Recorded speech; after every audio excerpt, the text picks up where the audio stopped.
Welcome to this edition of Seen Solved, presented by Hubbard-Hall. Today we're speaking with Jeff Davis, who is the Senior Vice President of Business Development and Distribution at Hubbard-Hall. And today's sort of a part one of a two-part topic. We're going to be talking about a precision cleaning using solvents, and specifically what is going to be your best option as a shop. I'm Tim Pennington, and you're listening to Seen Solved, brought to you by Hubbard-Hall. Better results, less chemistry. Thanks for joining us today, Jeff. You're welcome. Thank you for having me. I think it's a topic that is often discussed and often confusing. So I think there's a real opportunity to hopefully to clear the air a little bit and to give people some options and what the economic realities are of some of the different options that are out there on the table now. Yeah, it's definitely some confusion on some people because, like I said, regulatory issues have come to the forefront over the last couple of years. We've seen EPA sort of step up, take a bigger look at some what's being used in manufacturing operations and such. And like I said, the last few years, there's been a lot of sort of concern amongst a lot of shops. I'm not sure what you've been hearing from them about, what's going to be not only what they can use today, but down the road, correct? They want to have the right processes, the right equipment, everything in place. Well, so what we're seeing is there's a host of different alternatives now, and they're quite honestly, there have been for a long time, and they continue to evolve as regulations tighten and as equipment gets better and the solvency and cleaning ability gets better of some of that equipment with the solvents. But right now, you're looking at commercially available solvents. There's a classification called halogenated solvents. And that includes, if you go back to your high school science and you think about the periodic table, there was a group of halogens, and that included chlorine, fluorine, and bromine. So you have chlorinated solvents, fluorinated solvents, and brominated solvents, all of which have different characteristics that are suitable for degreasing and cleaning various types of components and substrates and contaminants. And the beauty of those halogenated products is that they reduce the flammability or eliminate the flammability of some of the other constituents that are in the solvents. And then you have the hydrocarbons, which are basically, as the name states, it's essentially a petroleum-based solvents that primarily are good for bulk cleaning or gross cleaning, and not necessarily precision cleaning, because it leaves what they call a dirty clean, meaning it'll leave a rust preventative or RP behind the parts so that they can go on to other processes without having flash rust on the parts. So those are typically used in vacuum degreasers because they're combustible. So you can't just put that in a vapor degreaser and boil those up and expect them to work unless you draw a vacuum where you can get the flash point below the boiling point. Mm-hmm. And then there's a classification fairly new in the last 20 years or so called modified alcohols that are really finding a niche in industrial cleaning and metal cleaning. And for the solvent there is, it again is a combustible liquid, so it has to be also in a vacuum degreaser. And then you'll have, depending on the different feedstock or the components or equipment in the machine, is other types of cleaning, mostly cold cleaning solvents or alcohols or things like that do degrease, or acetones or whatever, all of which have to be used under very strict controls and supervision because of the flammability. So that's primarily what's on the market today, that's commercially available, and that's reasonably priced, I should say, because there's a wide range of costs associated with those chemistries. Right. It's funny is that, anybody who's really serious about cleaning and in the parts finishing or coating industry, they know that cleaning is the utmost important. It starts there. If not, it's going to cause problems down the road. Let's talk about cleaning in general, though. I think I just kind of restated my question to you. It's such an integral part, right? I mean, if these dirts and materials are not taken off these parts, and a lot of shops don't even know what's really on these parts when they get them. So it causes them some concern. But why is it that these shops really need to take the cleaning process seriously, and really to know, more importantly, what can go wrong if they do not remove the soils from these parts? Well, that's an excellent question, because historically, if you're a job shop or a captive shop, a job shop being one that gets paid to clean and finish parts, or a captive shop where it's just one process, potentially an automotive or an aerospace company. Typically, it's not a value-added step. I mean, no job shop gets paid for cleaning a part. They get paid for the finish on the part. So they have to get whatever contaminants are on the parts off as judiciously and affordably as possible. So you always have that underlying message of what's the least expensive way for me to clean these parts? And that's what it's been like for the last 50 or 60 years. So that's why there's always been, you go up the value chain. So the chlorinated solvents, right now you typically have methylene chloride, which has really kind of been really in a lot of disfavor, if you will, in the United States.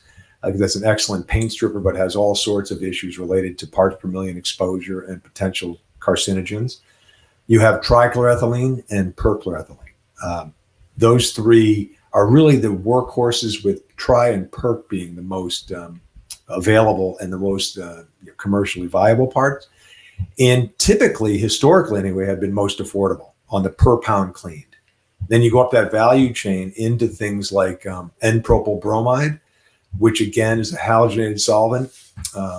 And that is now coming under all sorts of issues and concerns, environmental regulations, and limits on the exposure levels for employees. And then the next step up that value chain was modified alcohols. But then again, for those, you're concerned with the flammability or combustibility, I should say. So those have to be in a vacuum degreaser. Vacuum degreaser adds multiples of cost to the cleaning operation because of that. So you're not necessarily going to clean low value parts in a very high value solvent. And then you go up further up that value chain into the fluorinated solvents.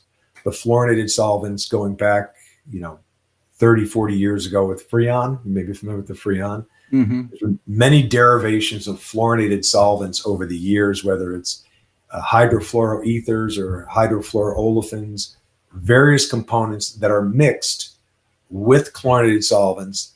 And what that fluorine does is it lowers or eliminates the flash point of some of those solvents, improves the solvency, and really increases the price. Again, a magnitude greater than even the modified alcohol. So it's kind of commercially today what's available. So in something that's a fluorinated solvent, you're probably going to clean something extraordinarily expensive, or something where failure is not an option. I'm thinking of things like medical devices, military, aerospace, where any contamination that's left on a part is, it'll fail the project, or you don't want to have an implant put in your body that potentially has some contaminant on that part. So that's why they'll use different types of solvents. It's funny. A couple of years ago, I think I went to 2 shows in Europe, cleaning, and I know at that time I was amazed at how serious they took cleaning in Europe. I know they've got a provision, VDA 19, where parts being moved from one facility to another have to be clean. They have to be verified clean. You've got a big market there for measuring that type of thing. But really in the U.S., it's not really as strict, I think, as it is in Europe for some of those. And I've always heard that those restrictions or those new rules were going to be coming to North America, but they haven't yet. But it's sometimes hard, I think, for some owners to operators to understand, how clean is a part, how well did we clean it? Because again, if it's not going to be clean, you're going to run into adhesion problems, correct, down the road with. Right. So a lot of companies, the cleanliness, you're right. So you're talking about things that are automotive approved or aerospace approved or ASTM approved. There's all different types of measures and ways they can test for the cleaning, whether it's with something that, we happen to get involved with a company that does some of that, cleaning and testing of some of those parts. But every company's got a little bit different classification, whether they're looking for ionic contamination or particulate contamination or water break finish. A lot of times it depends on what is how critical is the cleaning. And like I said, if failure typically is not an option at all, you're going to make sure those parts are spotless and clean and ready to go on to the next process. And that's, so we're lumping a lot of cleaning, whether it's gross contaminants or cleaning particulate off of fiber optics or telescopes or parts that are really critical. So that becomes the metric, I guess, for those companies to decide how clean is clean. Mm-hmm. Right. And even then, like you said, you're going to have some residue, like we talked about, some that are visible, some are not visible. And so it's really, I think it's such an important step in the whole process with that. But let's talk about, like I said, when applicators are looking for some of these characteristics, because you mentioned a lot of different processes. Let's talk about the characteristics of each of those or specific cleaning processes. And what do you think matters most? What is most important in your mind from all that you've seen? Well, typically, if you're talking about a contaminant, if you will, so typically we need to know what contaminant you're trying to remove. Is it a chlorinated oil? Is it something that's a very viscous, thick cosmoline type of contaminant? Or is it just light mineral oils? So I think what you're trying to determine is what will dissolve or remove the contaminant. And are there two components? Are there polar and non-polar constituents? Do you have to have something that will dissolve in water and the solvent can dissolve it as well?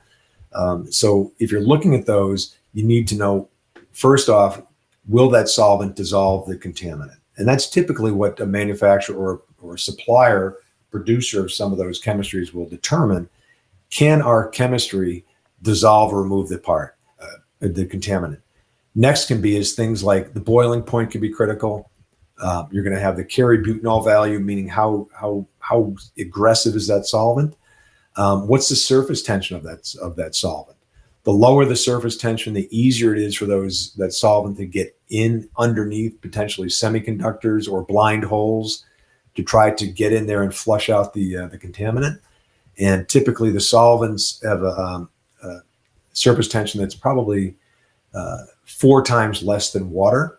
And even when you add surfactants to water, solvents typically have a lower surface tension than that too. So it's not just being able to dissolve the part, but can you flush out the contaminant once it's been dissolved? And then you're going to get into the issues related to do you need ultrasonics? I mean, a number of times ultrasonics can help. Do you need flushing? Do you need spray ones? All of these are, people that have decided that solvents are the best way to clean. And, sometimes, Tim, they're not. Sometimes water and surfactants will work just as well, but you're going to have limitations potentially on floor space. The solvent system is kind of a plug and go.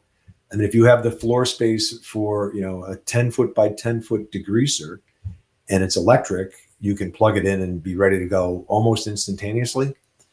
Whereas to do the same thing in a water-based or aqueous system, you may need, a 50, 60-foot long series of baths to do the pre-rinse and the cleaning and the drying. So that can become an issue. And then obviously one of the biggest issues we see is the water. In aqueous systems, water-based systems, if you put a contaminant in that water, you have to take it out before you get rid of the water. I mean, so that becomes an additional expense. And in solvents, the nature of the solvents is you continue to boil and condense and clean and recycle that solvent almost infinitely. As long as you maintain the stability, as long as you maintain the pH, that solvent can go on for almost indefinitely in the right circumstance. And we've seen customers that have had the same solvent running for years, but they maintain the solvent very well and the machine very well. So it's been a little bit less of an issue. Right. So let's get into certain areas of the solvents that involve the testing and specs and approvals, because you all have been providing making these products for decades. Mm-hmm. What can you tell listeners about certain aspects of the products that you all have? Some of the cleaning products that, especially some of the newer ones that you all have developed over the last couple of years or 5 years or so. Do you mean the solvent? The solvent? Okay. So so in the solvent realm, we have. It's interesting we're having this conversation now because in the last a year ago, Tim, there had been announcements that manufacturers of trichlorethylene, which is a real workhorse in the industrial cleaning and degreasing, a real workout. It has cleaned it. It's not a really friendly chemical, but it has worked extraordinarily well for generations. The problem was a year ago, one of the largest manufacturers decided to stop producing the solvent. So he took 50% of the global supply off the market and left the demand alone. So obviously availability and price went through the roof. And what we started to find was people weren't sure. They thought trichlor was trichlor. And Right. it's not. I mean, it has to be stabilized, and it has to be, you have to manage that solvent. You have to make sure it's operating properly. So we had many large customers that were buying Asian trichlor that wasn't stabilized. The problem is, if it's not stabilized, that solvent, if you stress that solvent into the degreaser with water and with contaminants and with different types of soils, the solvent will go acid. So once the solvent is acid, that will then start to degrade the machinery. Put holes, and you'll have hydrochloric acid pitting and staining in the machine.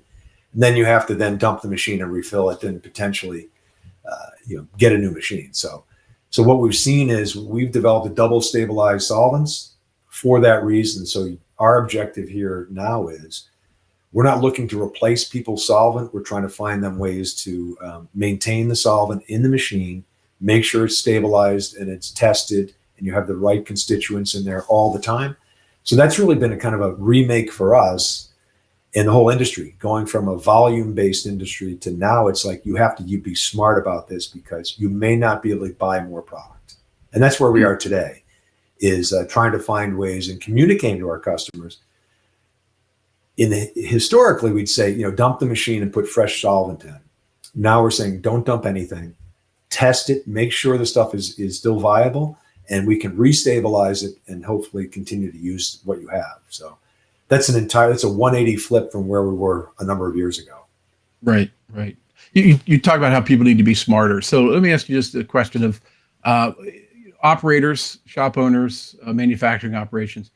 What questions should they be asking themselves and also asking their customers to determine what it is that they should be using? I mean, it seems like certainly they should be evaluating it constantly or frequently, but what should they be asking themselves, as far as their processes, their physical plant? Do we have the room? What do we need? What are some things you would advise them? Well, it's an excellent question, Tim. I think what we've seen is you need to audit your system. You need to go through there with an unbiased eye and say, okay, let's look at every one of our departments and why do we clean? And it's not just because we've always cleaned. I mean, do you have to clean before you go to the next process? Have you tested, are the soils and the oils you're trying to remove from the parts still the same? I mean, so make sure you go through and like you're starting from scratch and say, this part has to be cleaned to this specific cleanliness test, and then it can go on to the next stage, or maybe it doesn't. And that's what we found a lot of times is maybe you have a rust preventative you leave on the part, it can go through a number of processes without being cleaned. But if it does have to be cleaned, have you tested the equipment? Does the equipment leak? Is the equipment, are there any odors near the equipment? Do you have any water leaking out of the cooling coils or the refrigeration? I mean, a thorough maintenance of the equipment that you have. And then ask the provider of the chemistry, is the stuff stabilized? Is it double stabilized? Do you have stabilizers and additives and boosters, test kits, and all of the it's almost like if you have a pool at your house, and once it's filled up, and in June the pool looks great, and then round about July 4th towards August, say, boy, it doesn't look quite the same anymore. Well, have you tested it? I mean, because it doesn't typically go bad immediately. I mean, you're going to notice something going down. You're going to notice that there's a reason why you have the test kits and the additives you put into your pool. It's the same thing with a vapor degreaser, with the solvents. The only difference is you really necessarily can't see the solvent. You see the results of the solvent. You can see pitting on the metals, or you can see cloudy vapors, all of which indicate there's water or some kind of contaminant in the solvent. So I would get with your maintenance people and your plant people and do a complete audit of your process and see, do we need to clean, number one? Are we using the right chemistry? And how old is the equipment? Because I've seen equipment out there that's still running today that's 50 years old. And so it's been maintained, it's pristine, but it's not as efficient as it used to be. So I think, as people are going on, the investment in new machinery can be exorbitant. And it's hard to get people to justify, why am I spending so much money on a new machine if I'm not sure the chemistry is going to be around much longer? And that's a very viable and valid question. Right. Right. You know, it's funny, when I go into a shop, I usually get, the owner will take me around. They'll introduce me to the zinc manager, the nickel manager, the powder coating manager. I've never met a cleaning manager. It doesn't seem like, and I've often wondered that. It seems like that is such an important step, that they don't have somebody that's their specialty in this. Well, but Tim, you go into those shops and you're talking to every department, every manager that makes money, right? Or they're putting out a lot of finished products, correct? Right. So it's like the cleaning's assumed. I mean, it's in a lot of cases, it's a necessary evil. But when you do your due diligence and look, if you have an issue, you go back and say, how come we're not getting the proper plating or powder coating or black oxide finish? And you take it all the way back to the cleaning step, and then you see that's where the change has been. The machinery and the equipment is not as pristine as it used to be. And it doesn't always get the maintenance. It's not as vigorously maintained as your money-making plating or powder coating line. Right. Well, devil's advocate. Cleaning may not make you money, but it sure will cost you a lot of money if it's not done correct. I mean, it's anytime I've heard a lot about rejects and things, it usually goes back to they had an incorrect system for cleaning it, or they didn't know what was on there. Cutting fluids were changed. They had to go back to their customer and say, what happened here? And they find out that something changed, and they really weren't on top of it. So again, I think a lot of those facilities really need to probably put somebody on this almost semi full time. Like I said, it's never been like, it's almost like wastewater, right? Because wastewater treatment, no one really thinks they need it until they can't. The local POTW has shut you down because you're discharging chemistry, and then you realize, oh, the only way I can keep working is if I get that fixed. Same thing with the cleaning. I mean, so you're talking about things that they're necessary. And I think the time that you spend to correct some of those issues can pay dividends. You just don't see them potentially until it's too late. Right. You talked about the last couple of years, things have been changing a lot. Can you progressing out a couple of years? What do you see happening? What's your sense of a trend coming? It's interesting, Tim, because there are the vapor degreasing chemistry that's being used. And I take that all the way back to methylene chloride. When I started in this industry a long time ago, they were going to outlaw methylene chloride. And that was in 1980s. Well, they still sell methylene chloride. They still make methylene chloride. It's still used in the right equipment. It's not preferred, but for some things, it does a very good job. So I think if you look back, these have always been things that are low-hanging fruit that people want to eliminate for various reasons. And I think it's all admirable. I think it's a balancing act. I mean, I would not want to live near a facility that was mistreating or not handling chemistry properly, as no one would, right? Because we all have to live there. So I think the balancing act is, in the right equipment with the right maintenance and the right facilities, you can use right chemistry. That being said, there are new regulations or proposed regulations on the exposure levels of trichlorethylene. And there's a couple of schools of thought. So there is OSHA, which is the enforcement body of the federal government.